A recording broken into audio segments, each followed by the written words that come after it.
Hello and welcome to the latest episode of Motorsport Speak, a motorsport podcast brought to you by the team behind Motorsport Week and Motorsport Monday.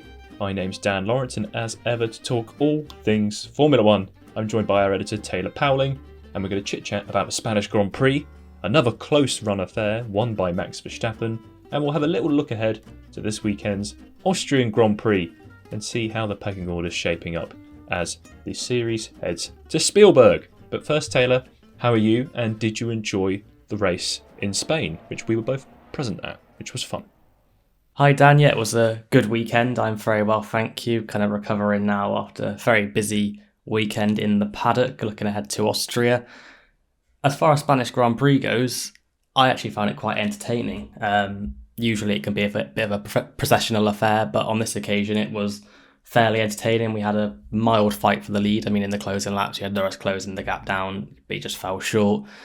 And it actually transpired that the entertainment on lap one was the thing that ended up costing us a true battle for the lead, with George Russell ending up splitting Verstappen and Norris in the opening stint and giving Verstappen that buffer to have enough of a lead at the end to prevent Norris from getting close. But yeah, it was an entertaining race in many regards. We had teammate clashes, we had plenty of on-track passes between the top cars, there was strategy offset. So yeah, all in all, it was a fairly entertaining race. Yeah, I must say I agree. It was for a Spanish Grand Prix. You're right, it was entertaining. I think that's the second year in a row now that we've had the last chicane removed, and it's definitely improved the spectacle. Obviously, DRS passes going to turn one was the order of the day, but there was still some good battles in the following corners when some people got past, like Russell and Norris going to toe-to-toe, which was very exciting. And then, yeah, as you said, Russell's incredible sweeping round the outside manoeuvre at turn one at lights out did kind of rob us a little bit of a proper battle for the win as the race progressed. But I think the exciting thing is that once again qualifying was super close.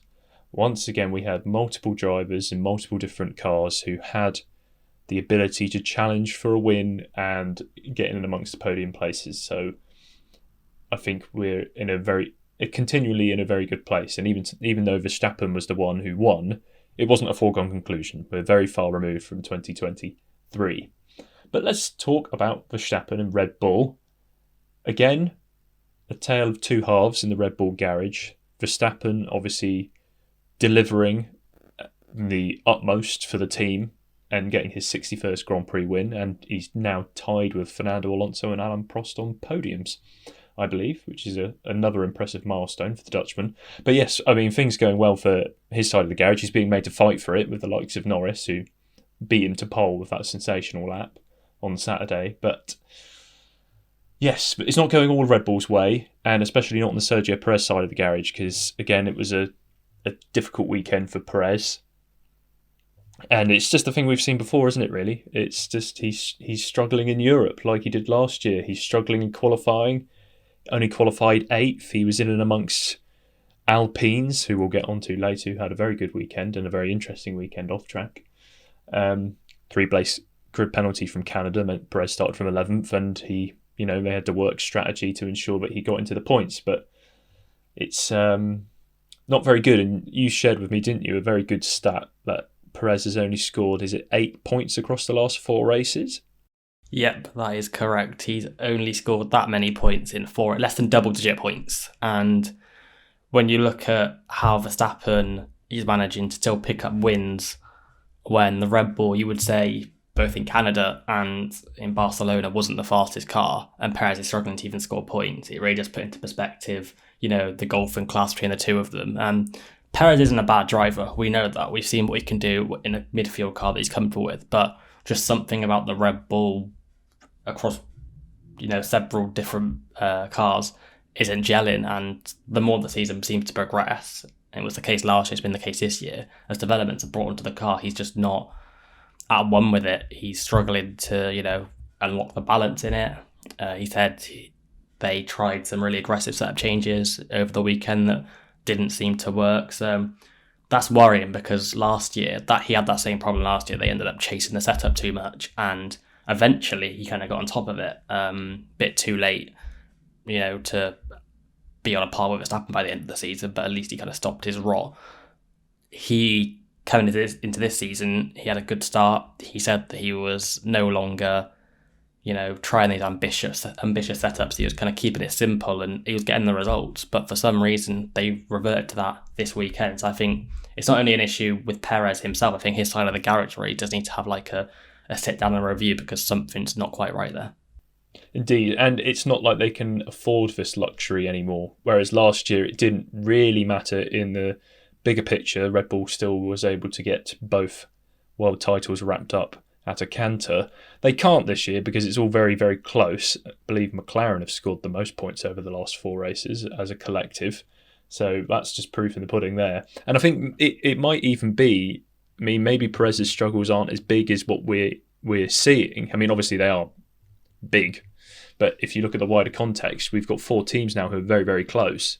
So if Perez isn't quite at Verstappen's level, or he's a bit of a way off Verstappen's level, there's now a gap there that 3 other teams can wedge their way into. And that's what we're seeing. Yeah, and also, I think you've got to take into account that if Perez was paired with another driver, even someone like Norris, I think that gap would be a lot closer. I think Verstappen, as Horner said post-race, he is making the difference. Yes. But there's only so long that he can continue to make the difference because it seems like Red Bull are really encountering diminishing returns with the RB20 now. And if McLaren, Ferrari, Mercedes still have more gains to make in their pocket, then Verstappen's advantage, the advantage they have from Verstappen being so good, that won't be enough to win races. And I noticed over the weekend as well, he was even a bit tetchy about where Red Bull are. He's admitted that, he's having to drive at 101% every weekend to beat the competition, and he doesn't want to be doing that every weekend. He's shown that he can do it, but at some point it's not going to be enough. So yeah, the onus is really on Red Bull now to, with their developments coming, to match McLaren's rate of development. Yeah, indeed. I mean, it's funny because at the end of last year, I think everybody in Red Bull was going like, we won't have another year like this, this is a one-off, and everybody was like, yeah, all right, okay, we'll see you next year when you dominate again. And well, it turns out they were right, and we all should have listened. Quickly looking ahead to Red Bull's prospects in Austria, I mean, it's going to be even harder. Essentially, it's a shorter lap. But not only that, I mean, half the laps in DRS. So with how close it will be in qualifying, how close teams are matched on pace, the extra opportunity for overtaking manoeuvres that we know that Austria can provide, and the fact that it's a sprint, so there's less time for everybody to get settled, I think Red Bull are going to have an even harder challenge on their hands this weekend. Yeah, I mean, historically, Red Bull have always gone well at the Red Bull Ring in recent years. Verstappen's got a great record there, but as he alluded to post-race, historical data doesn't mean anything, especially this season when the margins are so close, and as you say, there's a sprint weekend, one practice session to have your car dialed in. And as we saw in 2022, Red Bull were starting to dominate the battle with Ferrari, but we came to Austria, Red Bull had an unexpected difficulty with tyre degradation, and Ferrari was able to win comfortably. So there's so many variables that can influence how a race goes now. So it's not clear-cut who will be the favourites out of Red Bull or McLaren, but I think you'd have to say those two are the standout contenders going into this weekend. Yeah, 100%. I mean, and on the McLaren front, Austria last year is where their incredible turnaround began, because I think that's where Norris was the first to receive the upgraded spec McLaren, and he was immediately up there towards the front. And then obviously from Silverstone, it really looked like they were doing well. So I think you're right. It's between McLaren and Red Bull. It'll be between Verstappen and Norris, I'm sure. Let's talk about McLaren in Spain. Obviously, I think we all thought that Verstappen had done it in qualifying, and then Norris unlocked that incredible final lap, and it was by the narrowest of margins that he got pole, and all the questions were like, oh, are we going to see a fight between these two? And unfortunately for McLaren and unfortunately for Norris, he had not a terrible start, but I think he was focused on Verstappen and trying to beat him down to turn one. That left himself vulnerable to Russell's attack, and then obviously Norris had to back out a little bit in turn one, otherwise there would have been a bit of a bust up. So being stuck behind Russell, as you said earlier, kind of ended Norris's victory charge, and he could only do what he could at the final stint to just close the gap, and it wasn't at the rate that he closed the gap at Imola either. So I think we were maybe robbed a little bit. It's interesting. Norris, since he's won in Miami, arguably we could be saying he's a 2, 3, 4-time Grand Prix winner now. He's been so close in Imola and in Canada and now in Spain. So I think, yes, he was very pessimistic after the race. He was just going, rubbish start, blah, blah, blah, blah, blah, blah, blah. Maybe a bit too hard on himself because, yeah, like we say, Austria, and I think Silverstone, I mean, we're looking too far ahead, but it's a triple header. Norris is my pick for the win in Silverstone. Piastri, meanwhile, really struggled in Spain for whatever reason. He complaining the car didn't feel natural, and it's not a case of upgrades because he said he's felt fine with the upgrades since they've been bolted on from Miami, partially on his car and then fully on his car from Imola onwards. But just wasn't working for him in Spain. And obviously he had that off in the gravel qualifying, trying to do that Q3 lap. And it was a bit of a damage limitation weekend for him, but I would assume it's a bit of a blip. But yes, whilst Norris is pressing on fighting for victories, Piastri in his second year is missing a little bit of something to his obviously more experienced teammate. But it was a funny weekend, wasn't it, for him? Yeah, usually we've seen, although Norris has that edge partially on race management and just the added experience that he's attained over the years, but Piastri's always there. This weekend he was nowhere. And I'd imagine it would just come down to setup struggles or not being comfortable in the car. It's not an alarming thing. So not really much to add on Piastri there, just one of those weekends, which I think is going to happen when you're in your second season of Formula One. You're not going to be the finished product, and neither is Norris in many respects. He's still kind of, he spent most of his career racing in the midfield, and now he's battling at the front, so he's kind of evolving as a driver as well to go with those demands. One interesting thing that I picked up on is, so Norris has had 4 pole positions now spread across sprints and Grand Prix, and he's never led into turn 1 on any of those 4.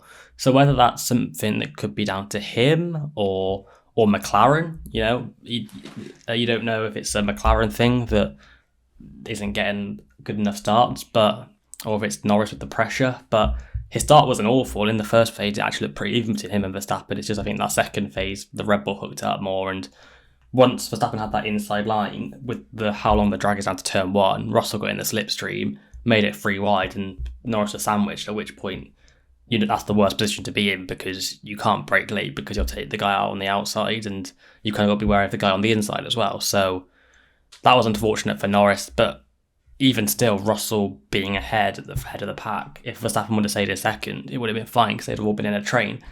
But Verstappen was able to go aggressive early on past Russell, and he built up that buffer that Norris wasn't able to close down in the latter stages. And there are question marks over McLaren as a team. I think in the same way, people have ridiculed Ferrari over the years for being indecisive on strategy and making mistakes. I think McLaren needs to be held accountable as well. I've said it so many times on the podcast. Yes, they're adapting to being a top team, but at some stage there needs to be progress, because as we saw in the first stint, Norris was told about having an opportunity to get past Russell in the pits, and Norris's response was, no, we need to focus on Verstappen.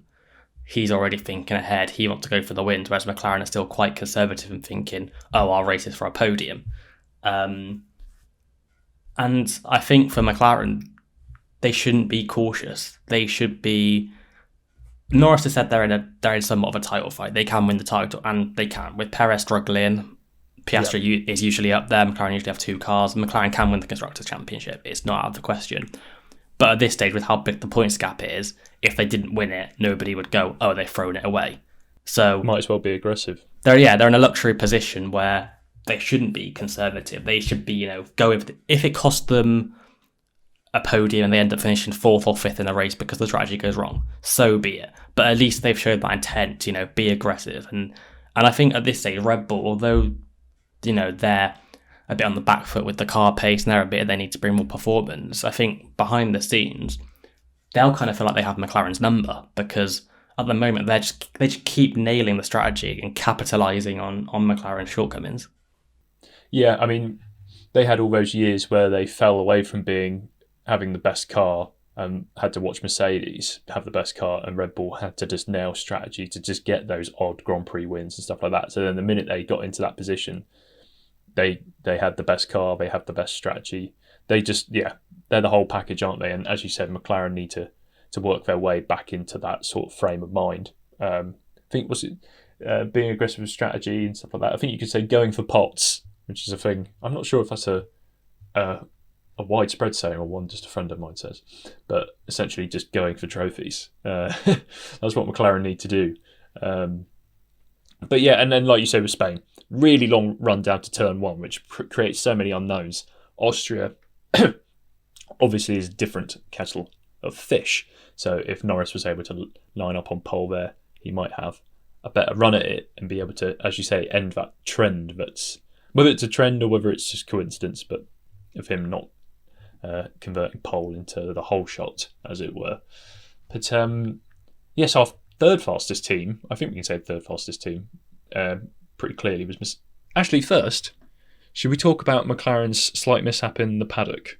Or not mishap, a worrying development, the fire in the hospitality unit. I think everybody sort of saw it on the news, but yeah, interesting situation there with on the Saturday morning, the McLaren kitchen in their hospitality hub or whatever they call it, fire broke out and everybody had to be evacuated, and luckily nobody was hurt from the McLaren team or F1 paddock. There were a few fire safety crew people that needed to be treated for smoke inhalation, but yeah, a bit of a crazy situation, that one.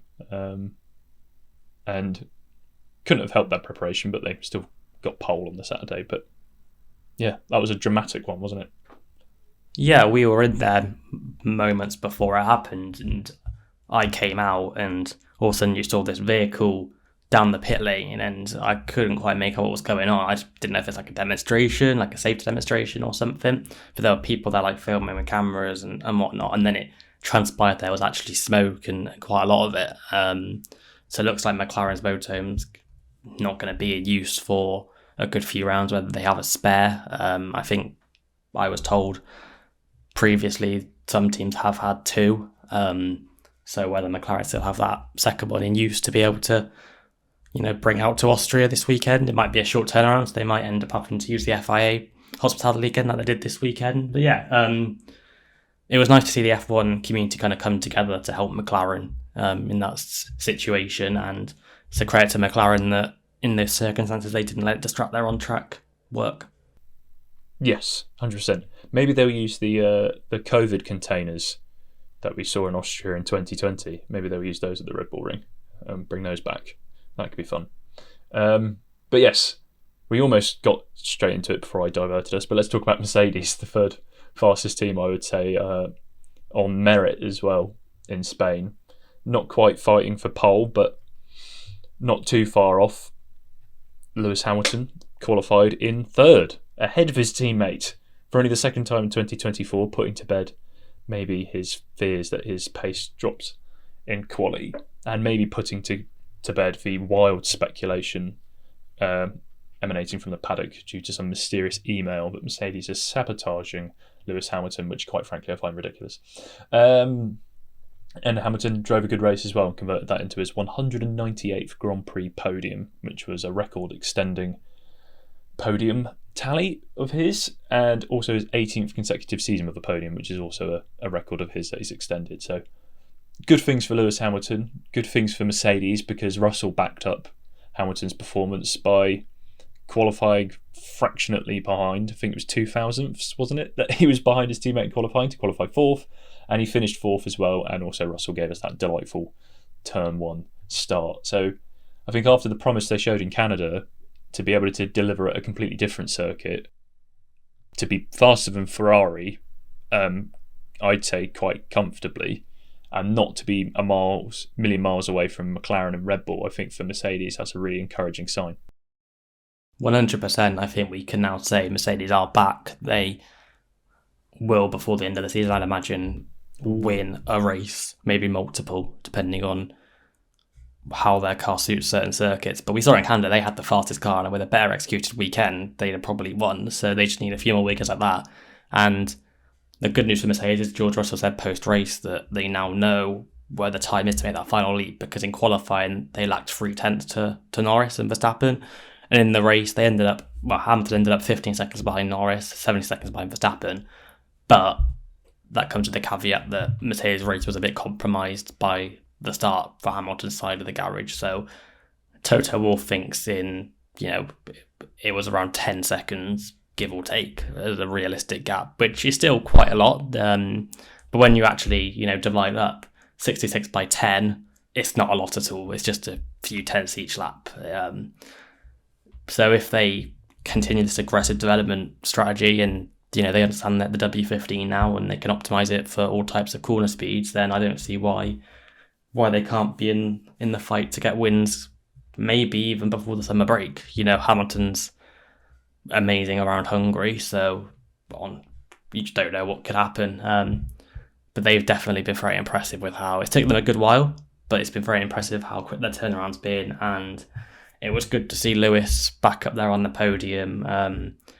Toto thought it might silence the conspiracists, but as social media has shown, if anything, it's added fuel to the fire with claims that this is what happens when the sabotage stops, which, like you, I just find frankly ridiculous. Mercedes are not only a big team in F1, they're a big automotive brand.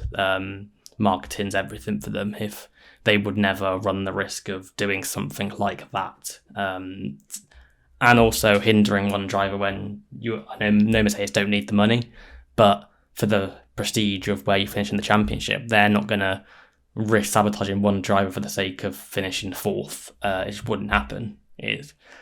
I think Hamilton's just had these struggles, which when the margins are so small, it's been made to look worse, especially with his status as a 7-time champion. Ferrari looked like they were in a very good place a few rounds ago. They were in an incredible place in Monaco. They won in Australia. They were, at one point we were talking about them being the team on the up. But now they look like they're sort of, dramatic again with close margins, floundering a little. They were the fourth fastest team in Spain. Charles Leclerc finished fourth. He admitted that was probably the best that he could finish fifth, rather. He admitted that was probably the best that they could get out of it, and he was probably right. We're at a triple header now. We're going to other circuits that perhaps they might not shine out compared to their competitors. And with Mercedes now in the fight, it could be now. It's going to make things harder for Ferrari, and also things won't help for them with a little teammate spat in the race and post-race. A lot going on with the Maranello-based squad. Yes, it was an eventful weekend. Brought upgrades. They said they've worked as expected, but they're hoping that the track characteristics played against them. So they usually go well at Austria. They did last year in 2022, did in 2019. Those are the times they've had a borderline front-running car. It would be a big test for them this weekend. But it all comes down, I think, to their qualifying struggles. They, for some reason, can't, while they're good on their tyres now, they can't extract the maximum grip from the tyres for a single qualifying lap. And that's putting them on the back foot in the race. Because if they could just qualify third and fourth in Spain, which they probably should have done, I think they should have actually out-qualified Mercedes. They would have likely finished third and fifth. And yes, it wouldn't have been the win they were looking for with the upgrades, but it would have been a podium. Instead, they've had a third row lockout and finished fifth and sixth. I'm interested to see how they do at Austria and Silverstone. If they're still fourth fastest there, then that's really concerning for Ferrari, because that's when question marks need to be asked, because they brought more upgrades in there than their rivals, and upgrades don't necessarily, mean they're going to make progress, but with the budget cap now existent, you can't afford to just chuck endless money at it when upgrades don't work. So you're on a tight line there. And this race also kind of showed for me kind of a first crack in Fred Vasseur's tenure. Nothing to be concerned about. I'm sure behind the scenes it's being managed well, but it reminded me of 2022 with Binotto at the helm, where Ferrari didn't, they weren't bold enough with the drivers. They weren't tough enough. They didn't clamp down to stop behaviour from happening. by all accounts, Leclerc said it, and I don't think he'd have any reason to lie about it. Ferrari had a pre-race arrangement that after the start, whatever the positions were, they would remain fixed and they'd look after the tyres. There were 2 corners specifically noted. Leclerc saved the tyres on that lap.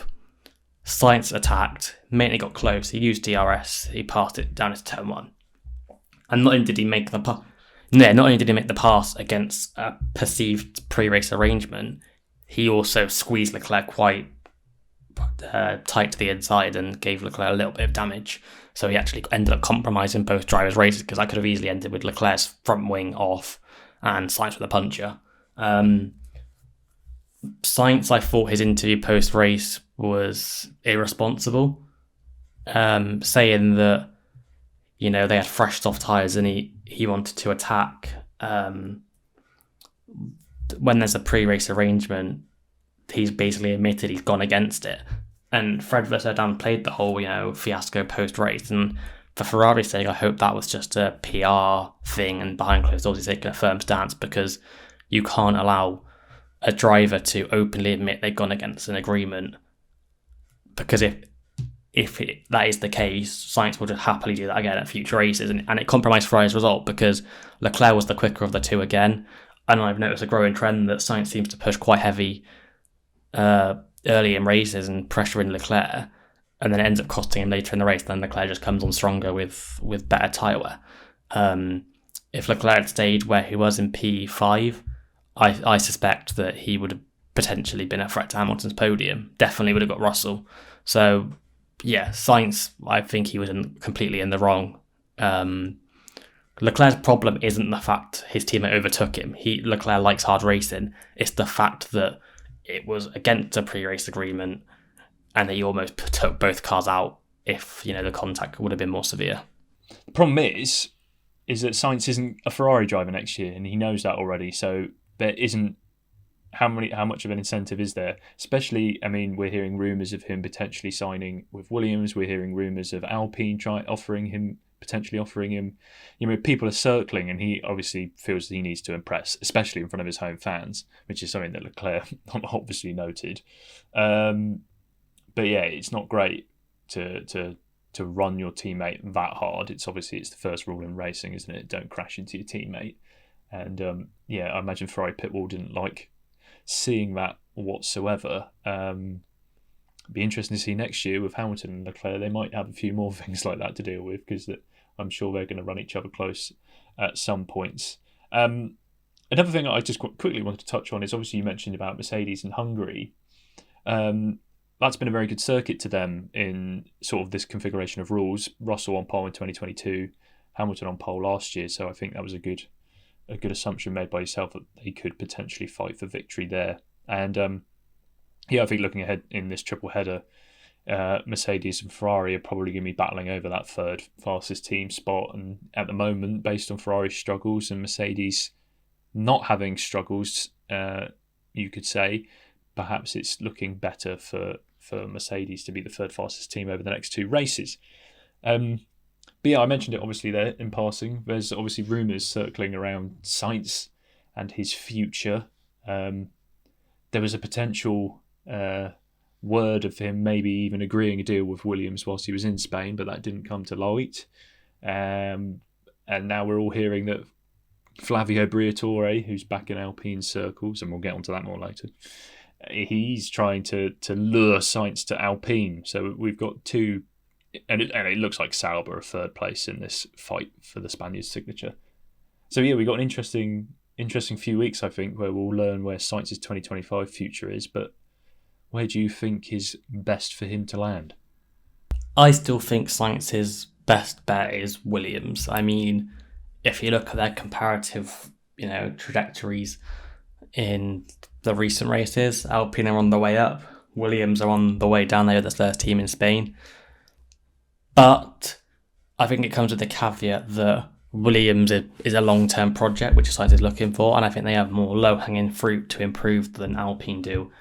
At the end of the day, Williams, like Aston Martin really over the last couple of years, they're investing money in, updating the facilities and they don't have everything in place to be competitive at the moment, whereas Alpine, you'd argue, have everything in place they've needed since Renault came back to sport full-time in 2016 to, make that step up from it being in the midfield to a top team, and they've not done it. So, yes, Briatore, a man with massive experience, he knows how to win championships, is back in the fray, but that's not going to guarantee them, I don't think, eliminating everything that's kind of held Alpine back in recent years. So for science, I think his best bet would still be Williams out of the three.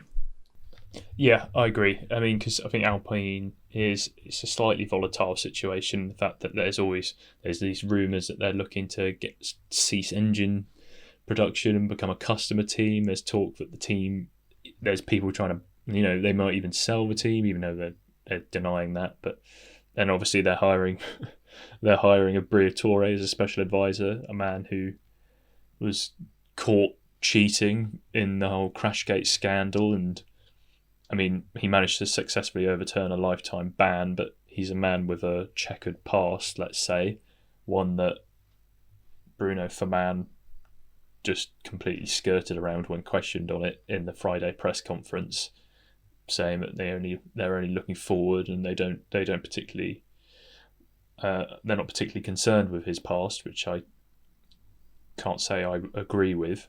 I think, given that, and then for the other reasons you say with Williams, I just think it's a harmonious situation. Also, I think from a teammate dynamic, him and Albon could, I think, be a better duo. I think two very mature drivers, whereas I think Sainz and Gasly, it would be again similar with like Gasly and Ocon. It would be just two drivers trying to prove that they're better than the other. Which I mean, I'm not saying that wouldn't be the case at Albon and with Williams, but I think there it would be more of a case of a rising tide lifts all ships. So I would say that Williams is the better place to go to. But let's talk about Alpine anyway. As you said, they had a stronger weekend in Spain, both cars in Q3. Gasly in particular being a very impressive seventh in qualifying.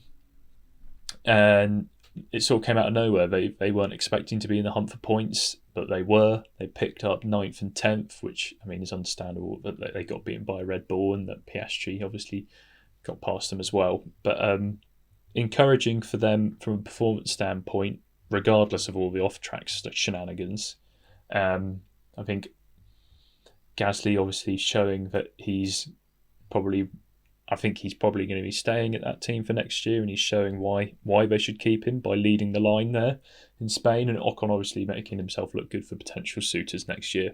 But yeah, an interesting one for them considering their pace seemingly came out of nowhere. But it could potentially be because, as we'll get on to talking about, there were some other teams that really struggled that you would expect to be in that fight for the fringe points. Yeah, I think you're spot on there. I think it was a case of Alpine had genuine pace this weekend. They did from FP1 when I think both drivers were in the top 10. And then Gasly followed it up with a really strong performance in FP2. And also other teams not performing to the levels that we've expected over recent rounds. But it's really promising for Alpine. They do seem to have a bit of momentum behind them. I think Gasly's got 3 points finished in a row now, if I'm not mistaken. Monaco, Canada, and now Barcelona. A couple of Q3 appearances. And it was good to see Gasly back on form, really, because Ocon's led the way in the intra-team battle at Alpine this year. But Gasly was really, really quick last weekend and, got his reward. He missed out on, beating Perez at the end. I think the free stop and a Red Bull car against an Alpine on the 2-stopper wasn't really a competition. But to get a couple of points more to his tally, 9th and 10th, I think it was. Yeah, solid work for Alpine. They're above Haas in the championship, and I mean, it's still a big gap to bridge to RB, but if RB's troubles continue and Alpine can chip away at these point-scoring finishes, then by the end of the season, it could be a genuine contest for 6th in the championship. I do think Alpine have still got a long way to go, though, because Ocon revealed last Thursday that they are not bringing any upgrades until the summer, past the summer break. So they've got what they've got at the moment. As we've seen with RB, upgrades don't always mean upgrades, because they don't always have performance to the car. But yeah, positive things for Alpine after a really difficult start to the season. Yeah, and I think, you're right in saying that they should be, a long road to go to catch RB. They're ahead of Haas, as they should be, really, being a manufacturer. And I guess the target really will be for them to see if they can overhaul RB and claim 6th in the constructors. But RB themselves have designs on trying to catch 5th place Aston Martin, who again it's like last year, they're having troubles when it gets into developing the car, and it's not elevating them. If anything, they're sliding. There's no way of saying that they're in a top 5. I'd say that they're the fifth fastest team on average, but they're slipping into a midfield battle now, on a weekend by weekend basis. And as the year draws on, that will just be a midfield battle overall for Aston Martin, which isn't the direction they wanted their project to go in. They didn't have the pace in Spain whatsoever. Stroll got through to Q2 by the skin of his teeth. Alonso narrowly missed out on getting into Q3, but then in the race they didn't have the ability to convert into a fight for the points. And also Alonso ended up finishing behind a Haas.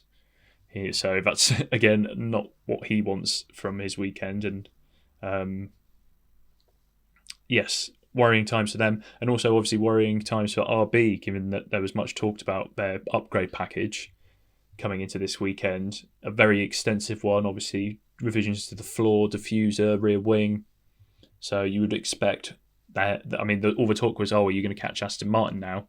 But instead they struggled with the car all weekend, despite the drivers saying that they felt comfortable in it.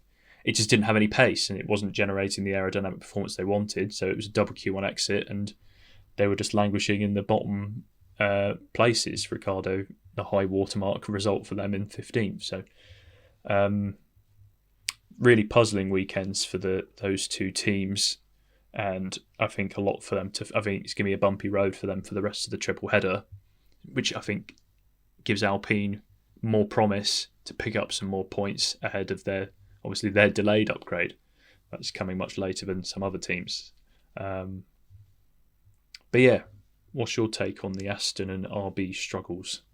Yeah, a triple header's come at the worst possible time for Aston Martin and RB. When there's a triple header, you'll either embrace it because you're riding the crest of momentum, or you'll be totally daunted by it.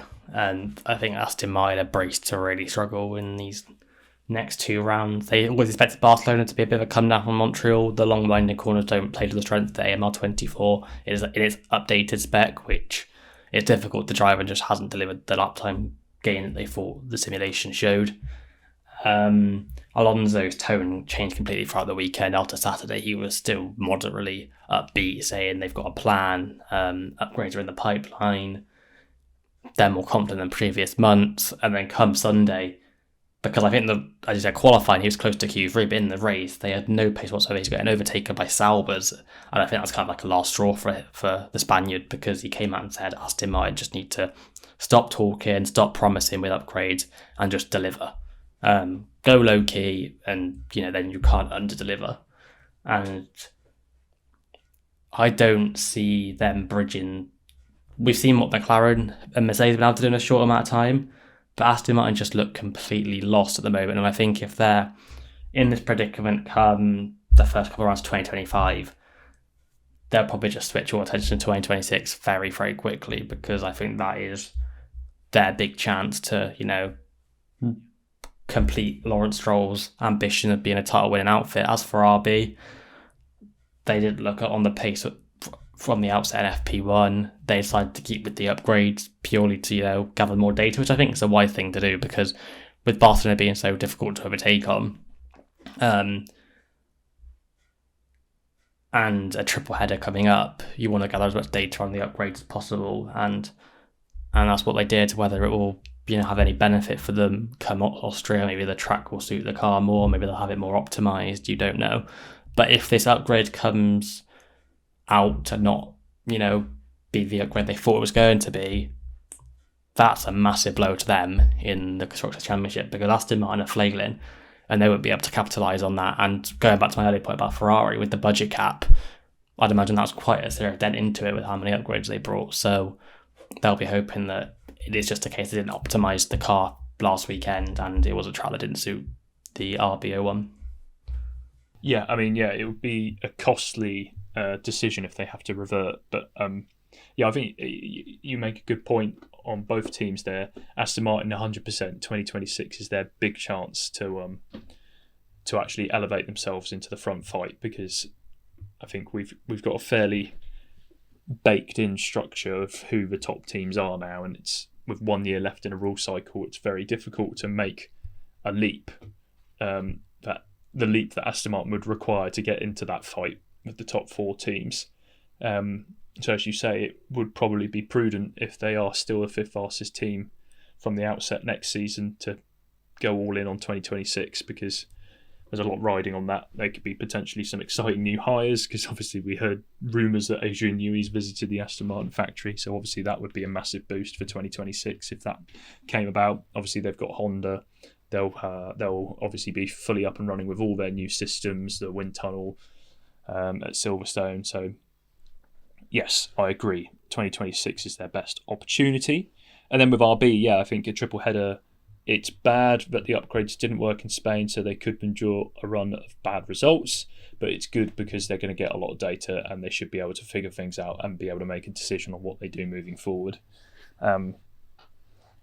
I mean, another team that really struggled was Williams, wasn't it? I mean, they were languishing down the bottom of the order for the majority of the weekend and really didn't look like they had the pace at all, which I think is a shame for them, because with two teams like with RB struggling, there could have been a potential for Williams to have a more improved result. But the RB and Aston Martin struggles, instead of paving the way for a team like Williams to have a better weekend, it paved the way for Haas to almost get into the points with Hülkenberg, and Sauber to, I guess, not be the worst team. I mean, Bottas, both drivers got into Q2, so and Zhou did that with a chassis that he's reverted to from pre-Imola. So I think probably the most positive weekend for them since the season opener in Bahrain, which is saying a lot, isn't it, really, for Sauber?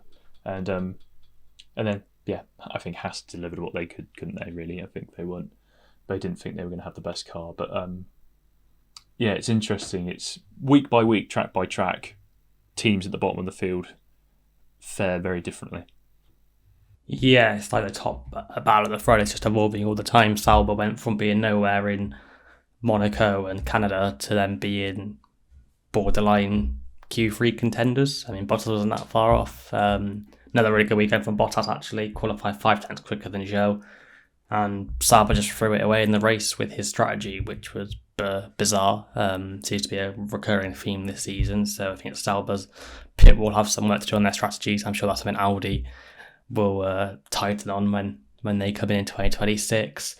But yeah, Sauber, they still need a bit more to be able to compete for points. Haas, yeah, they didn't. It's funny that actually Hülkenberg ended up 11th with a penalty, because they never actually looked like trouble in the points all weekend. So in actual fact, that was a frustrating but good result for them. I think that's 5 times in now Hülkenberg's been 11th this season. I don't think Haas has scored points in the last 4 or 5 rounds. So they've tailed back a bit, which seems to be the trend with their season. They haven't slumped. They're not near the back. It's just they're not able to get over the line and crack those points positions, which is something they really should have been doing when Aston Martin and RB were struggling earlier in the season. It would have been Haas capitalising, but Alpine have jumped them both in the pecking order and in the Constructors' Championship. So they've got some work to do. Williams, they expected to struggle, and they did. Usually, Sargent, we expect him to be at the back, but Albon can challenge for Q2, if not get into Q2, but even he was 19th in qualifying. Had an off-track excursion at turn 4, I believe, in the race, which was down to a gust of wind, Williams said. So Williams, after the highs of Monaco and Canada, back to reality here, and I think they'll be ruining that lost points haul in Canada when Albon was taken out by potentially his future teammate Sainz. I think also with Williams, I mean, hopefully, potentially, do you see them faring better in Austria? I mean, it's not exact. It's plenty of long straights, DRS. Their car isn't particularly draggy. Could you see that potentially they could have a stronger result there before perhaps them maybe falling back at Silverstone?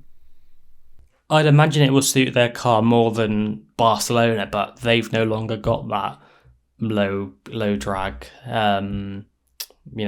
really quick in a straight line car. They've not got that prowess anymore. It's more of a rounded car, which makes them more competitive than they were last year on kind of your all-round tracks.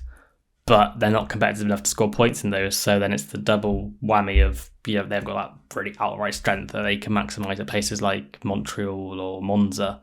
Silverstone last year, they were competitive, so they'll be hoping for the same there. If anyone's going to get a good result out of that car, it will be Albon. Sargent had a flaw that wasn't delivering the expected downforce this weekend, so his weekend was a complete write-off.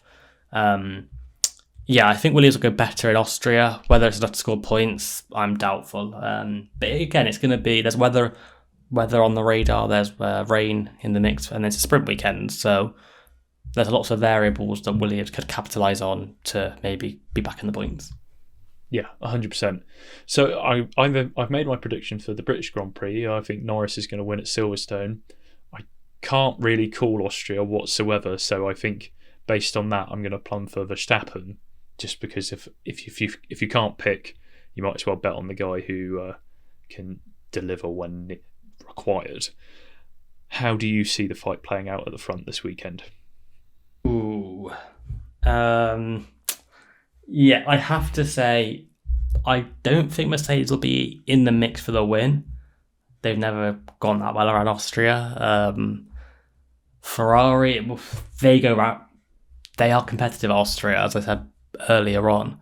It just depends if it is kind of your damp, cold conditions. That might penalise them. That might take them out of the fight altogether. We saw in Canada and China, when the temperatures are cooler, they can't generate the heat in the tyres. So they'll be hoping for a scorching weekend to really, bridge that gap to McLaren and Red Bull. It is such a tight battle. I think McLaren now have the edge on Red Bull in terms of car pace, just on the fact their car seems to have a wider operating window now. It seems to be consistent everywhere. Whereas Red Bull, I think, might have slightly higher peaks, especially with Verstappen at the wheel. I think McLaren have a more dependable car now. I think it's going to be a really interesting fight. I do think it's going to be between Norris and Verstappen for the win at the Red Bull Ring, and I genuinely can't call who it will be, but I think it'll be one of those two. I think that's a good place to end, on genuinely not being able to call the next race.